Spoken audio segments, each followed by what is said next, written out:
Creative finance gets marketed as solution to everything in real estate. But instead of clarity, you get a laundry list of 38 or 45 different techniques that you can use. The truth is, in reality, in real world, 95% of creative finance deals are done in 5 ways that I'm going to talk to you about in this video. All right, let's get started. Number 5 on the list is lease option. Lease option is a method in creative finance that allows you to rent a property and buy it. How this works is you make a deal, you set a price, and you set a time period to buy this property. So you basically lock it up. It doesn't necessarily mean that you have to buy it. It just gives you the right to buy it if you wanted it. So why does this thing exist? Why would people, lease to buy? Well, lease to buy, it exists because if the deal makes sense, but for some reason the bank will not finance it, you buy yourself some extra time by giving yourself a year to lease, and then hopefully either your credit or your finances are going to come in order and you're going to be able to actually purchase this thing. The seller actually feels good because, hey, I sold the house, I'm still renting it, but I technically have it sold. And then the buyer really gets this grace period without worrying about the prices later increasing or anything else like that. So what are some positive aspects of lease option?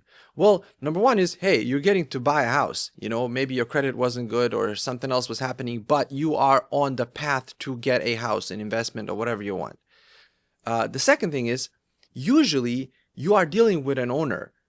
It's not some kind of institution like a one person, and that person, you can negotiate the price and you might end up putting a less down payment than usual. You might need 20% down and this person might be happy with 5% down until you get to close the sale. Second thing is, you get the benefit of appreciation of the property without technically owning it. Because if you made a deal for a certain amount of money this year and next year all the increase in value is yours, it's not the owner's, because you already set up a deal. And finally, the market, the real estate, goes up and down. So if the market goes down, you can walk away from the deal without too much penalty. Unlike when you buy a house and all of a sudden the market drops and you can't sell it, you can't walk away. With lease deal, depending on how you structure your contract, you can walk away and no problem. There are a few negatives in this concept or in this method, and one of them is you don't really own the property until you exercise the right to buy it. So you can't really do anything, you can't alter it, you can't do anything that you really want because it's really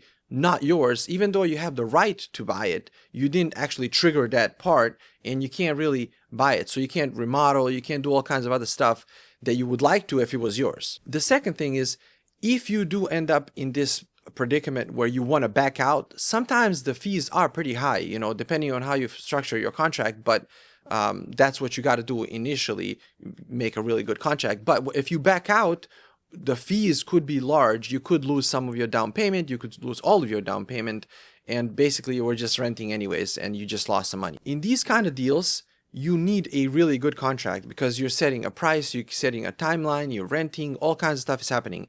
If you don't make a good contract, or if the person that's selling to you, they probably got money or whatever, they don't really care, it can get really messy once you actually do want to buy it. If the market goes up a lot, the seller might start kind of like trying to find ways to wiggle out of the sale, because why would he sell it to you a year later if he can make $100,000 more? So my point is, a solid contract in these type of purchases is a must. All right, let's move on. Number 4 on the list is partnerships. And partnerships make up about 10% of overall creative finance deals. I personally like partnerships. It gives me a lot more flexibility. For instance, right now, the project that I'm doing in Seattle, the 8-unit, that's a partnership. I've done partnerships on DADUs, the little cottages. I've done partnerships on duplexes. So I personally utilize partnerships quite a bit. So what exactly is a partnership? Well, a partnership, in a sense, when it comes to real estate, is when you have 2 or more people join together. It could be 2, 3, 5, whatever, And then they pull together their money, their skills, their time, risk tolerance, all kinds of ways they pull it together in order to split the profits later. So it's not really anything crazy, but it does involve multiple partners. Often people ask me, hey, why do you partner up, man? You can do it on your own.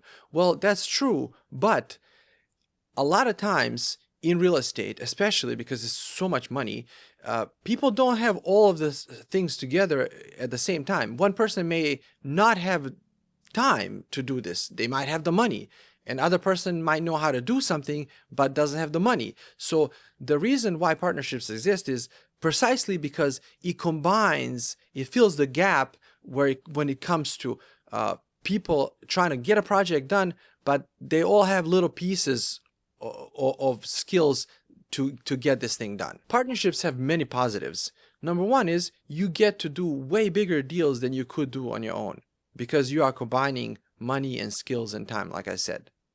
The second thing is, me personally, I have the ability to put down my skill as a down payment. So if my partner puts in money, I'm a GC, I put in my skill and we combine it, and my skill is the down payment. So basically I'm leveraging. So I'm leveraging my skills to create more money, and somebody else that has money is leveraging that money because if they put it in a market, they might get 10% or 11% or whatever. But with me, they might get 30% return. So they are leveraging their money through a partnership. Of course, there's some negatives when it comes to partnerships too. And one of the biggest downsides of partnerships is the fact that you split the money. Obviously, you don't have to split it 50-50. There's other ways of splitting it 60-40 or whatever you guys agreed. But if you were doing it on your own, you would make 40% more or 50% more. So that's kind of a downside. But if the deal is big enough, it makes sense to still partner up.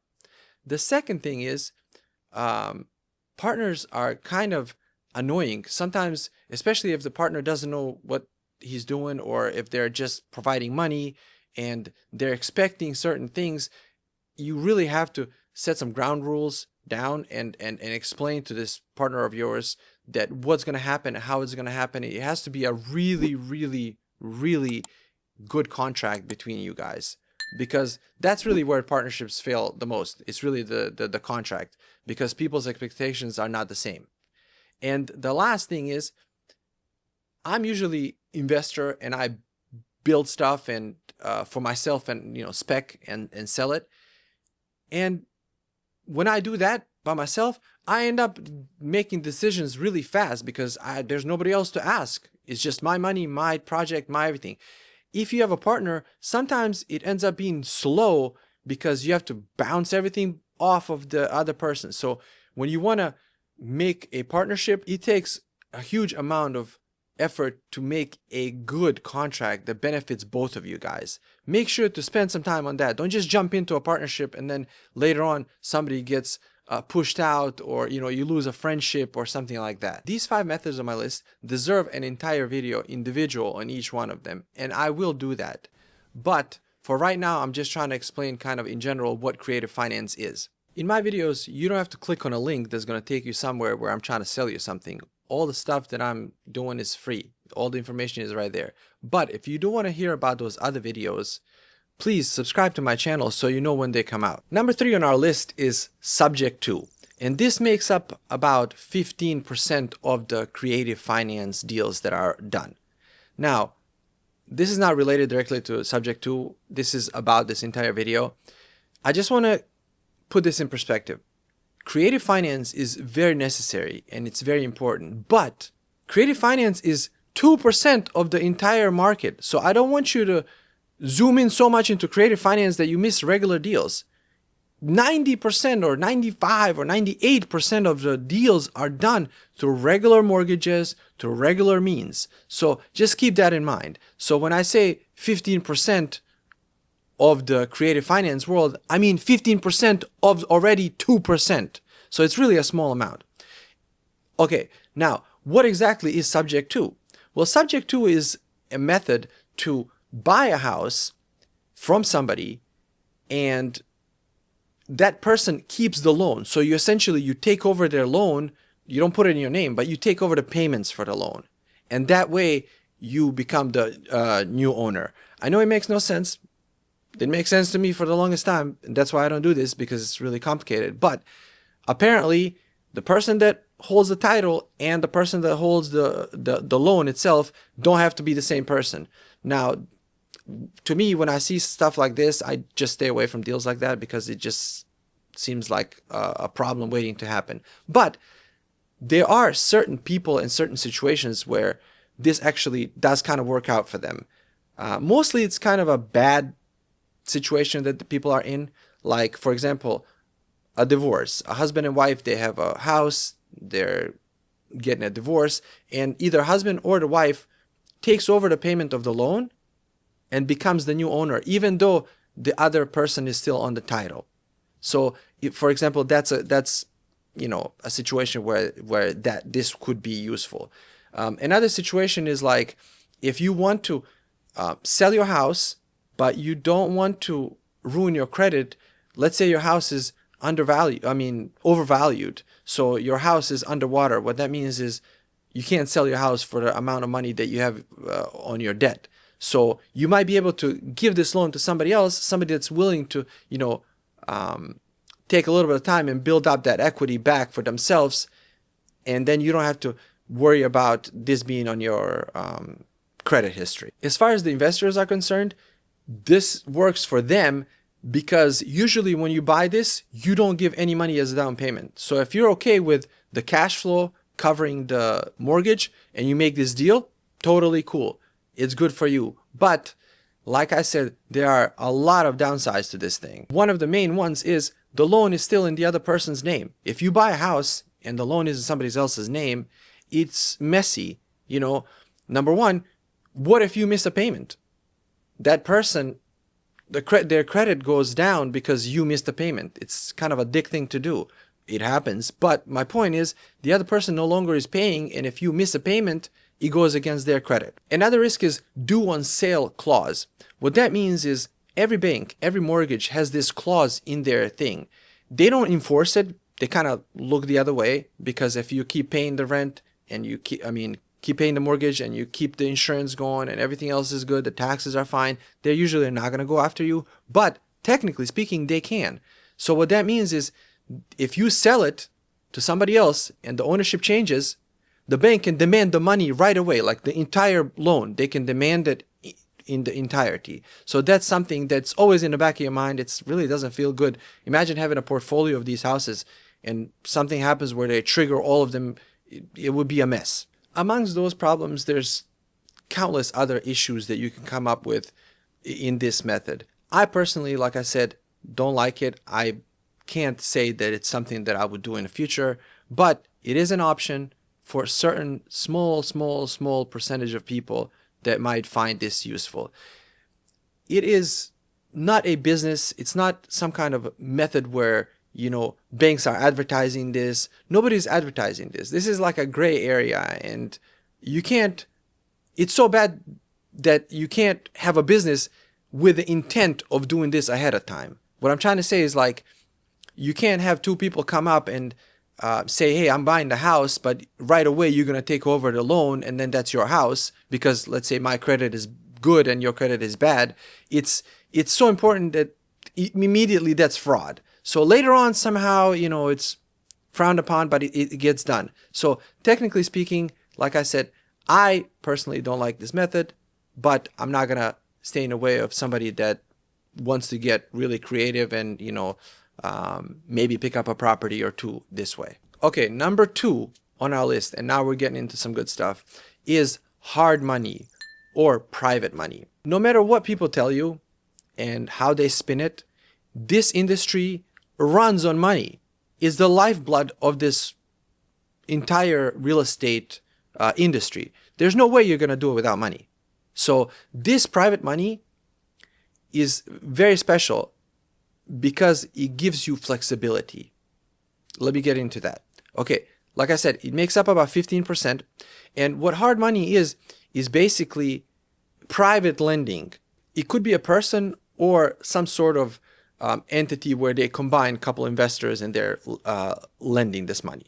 hard money loans are short-term loans. They're not meant to be, 30-year loan. It's not a mortgage. It's basically a loan that serves a purpose to do something. Okay?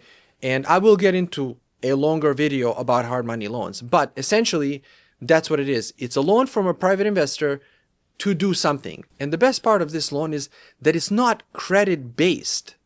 It's asset-based. It's project-based. And that's what you really want.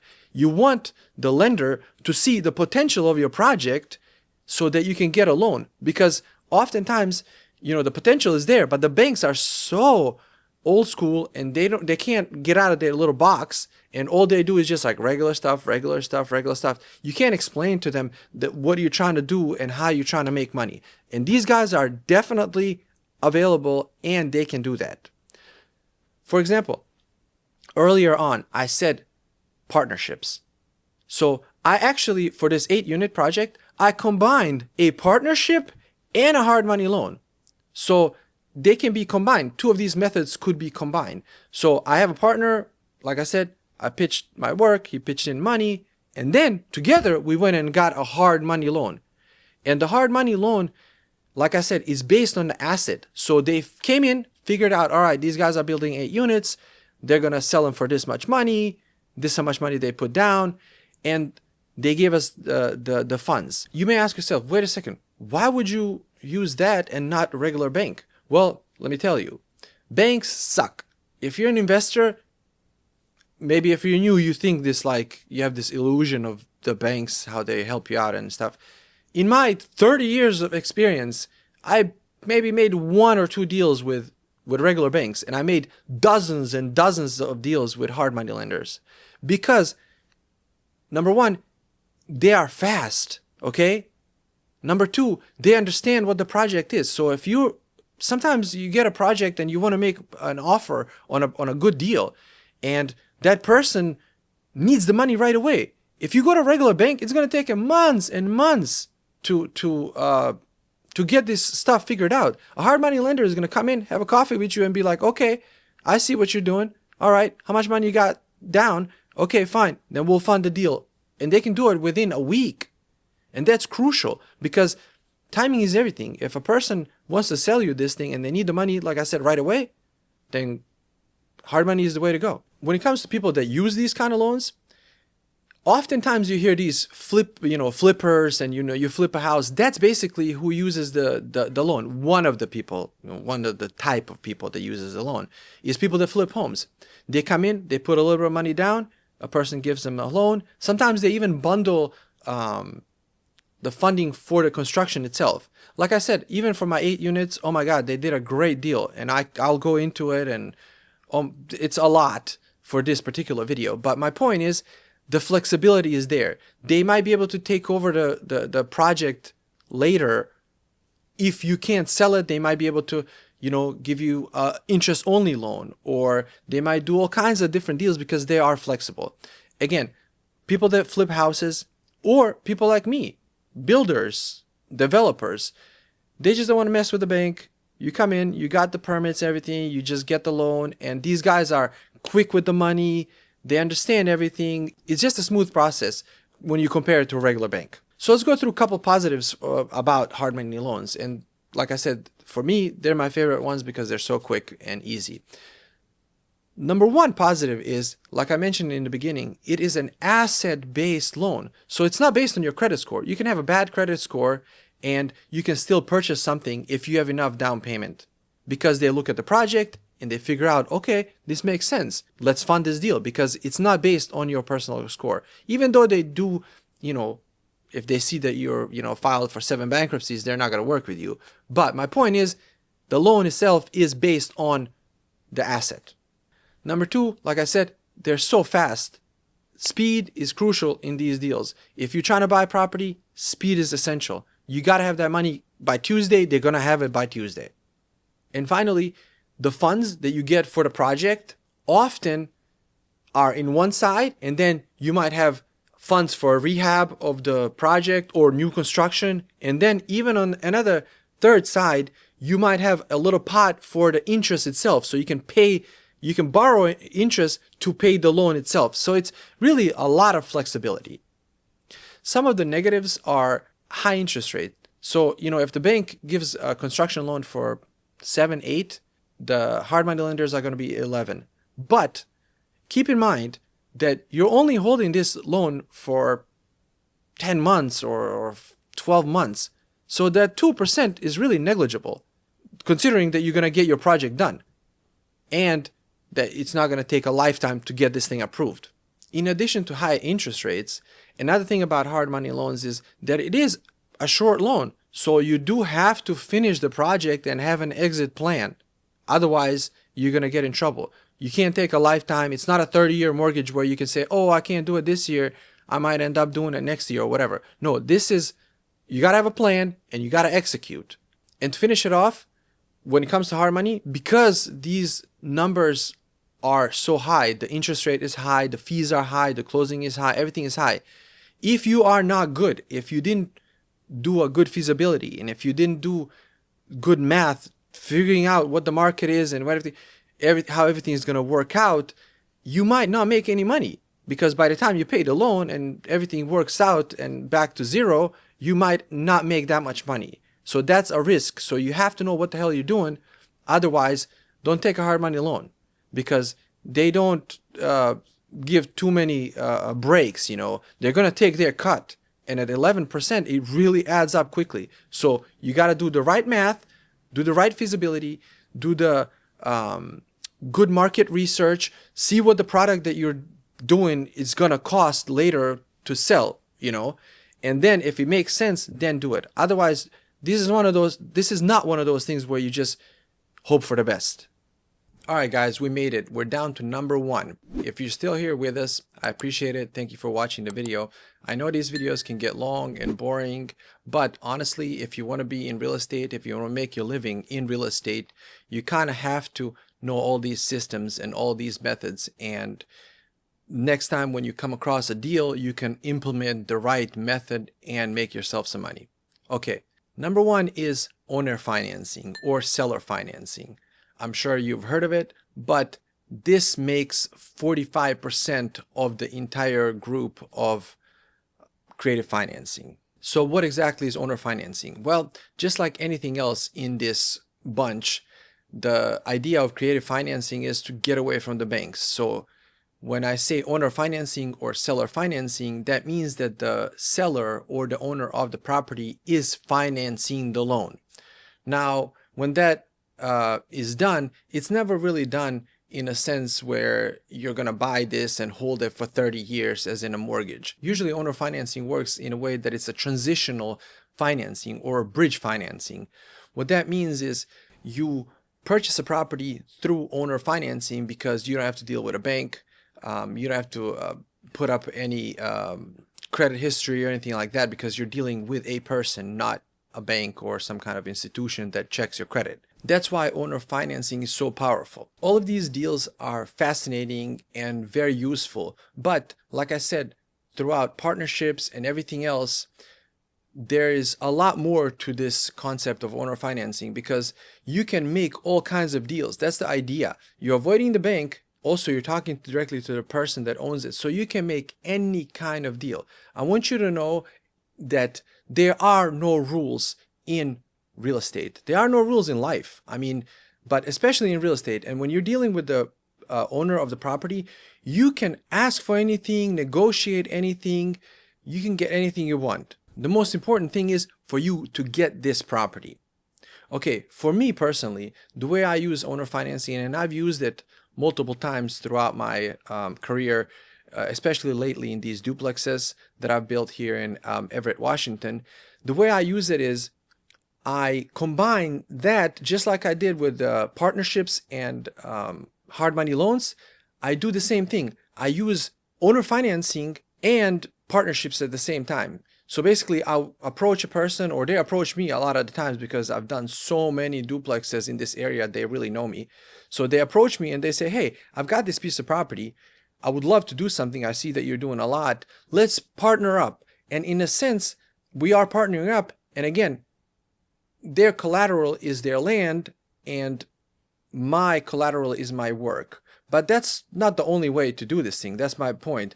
There's many different ways to structure a deal, and I will definitely make a single video about owner financing and go into like all kinds of different deals that you can do. But my point is, this type of financing is great for somebody that's just starting up, that doesn't have enough money, that perhaps doesn't have the best credit, or it's good for seasoned investors or developers or anything. What you want to do with owner financing though is you want to make a deal, and within a year you need to be out of there. You need to have an exit strategy, because like I said, this is not a mortgage. This person is willing to give you a chance, willing to make this deal work, because they want money right away. Usually they need some money right away. And if you can provide some of that money, it's going to work out for them, and they might hold off the sale for a certain amount of time. How I use it, usually, like I said, I partner up with some of these people and I've built stuff. But if I straight out just buy it, the way I use it is I make an offer, whatever the deal is, you know, a certain amount of money down, and, you know, there's a certain amount of time that I have, you know, all kinds of stuff. But my point is, I use it, I buy the property, I put down the least amount of money, and I give myself the most amount of time. And then I take that property, because I know I'm a developer, I know what I can do with it. I take it to my architect and my engineers, and we make plans, and we develop that piece of property. So instead of me going out and cashing it out straight through a hard money lender, because hard money lender doesn't lend directly on land. They don't want to do that. So that's why you go to a homeowner, or not a homeowner, a person that owns the property. It could be a homeowner, I guess, if you have multiple lots that you can get out of this project.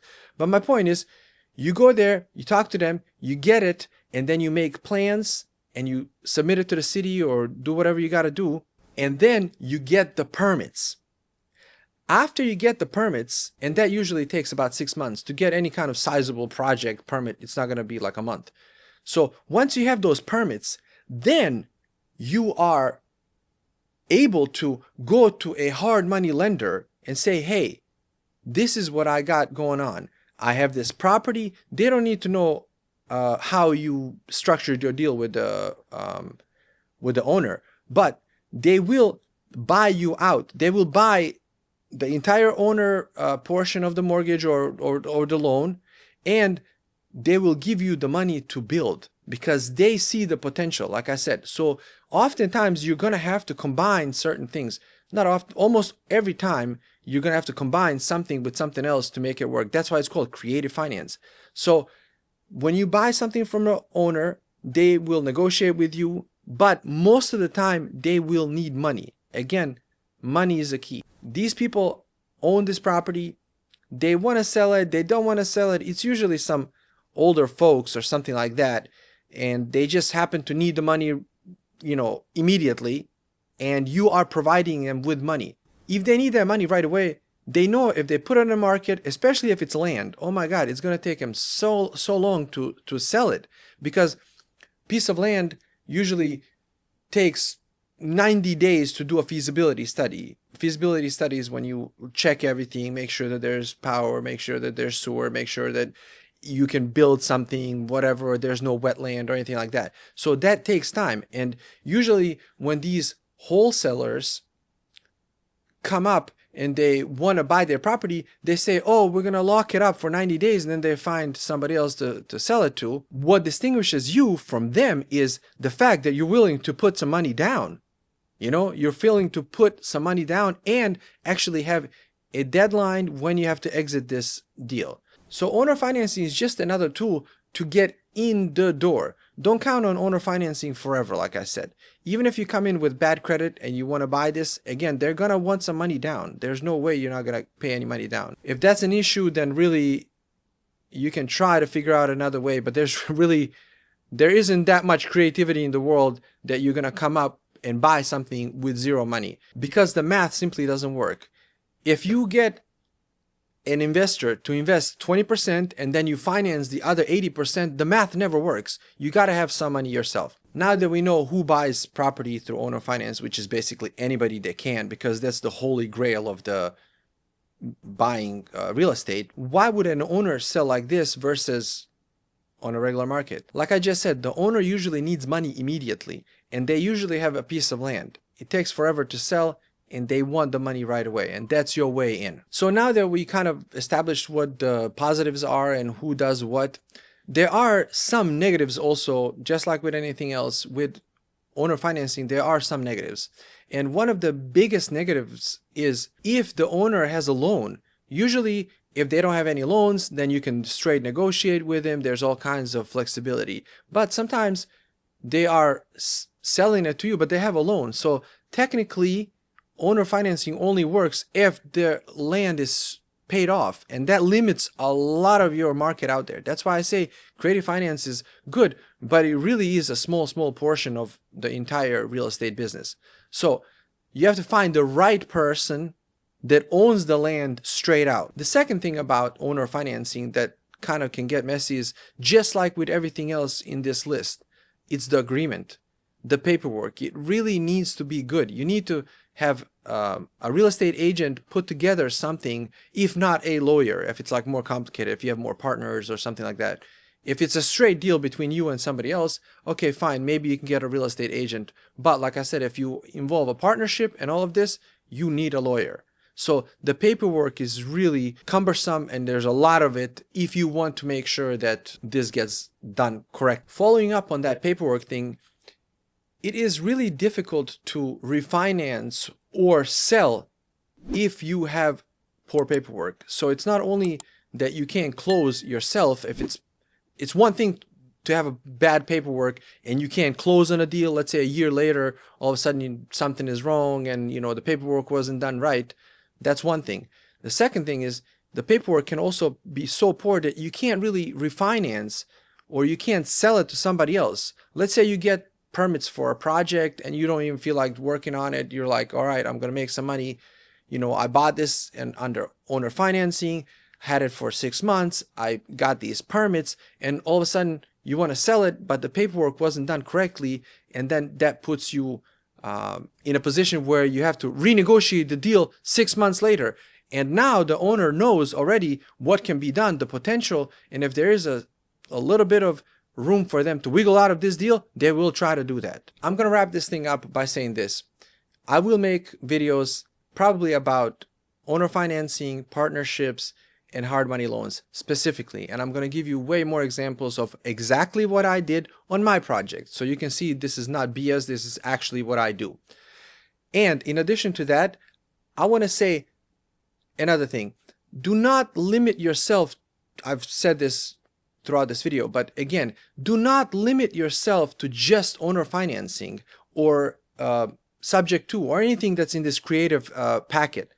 A lot of deals are made on a regular market with regular down payments, and they make plenty of money. Most of my deals are done in a regular way. I see something on MLS, it makes sense. I do the math. I'm not under pressure. There's nothing going on that can kind of, make me make a rash decision and say, hey, I got to do this. So take your time. Make sure that your first deal is vetted, that you know what you're doing, because as much as I want to say, go for it, they say analysis paralysis. I get that. But also, we're not dealing with fake money here. We're dealing with real money, and you do need to figure everything out before you put your life savings into something. For more videos like this, actual useful stuff, please take a second, subscribe to my channel, and that way you will know when stuff comes out.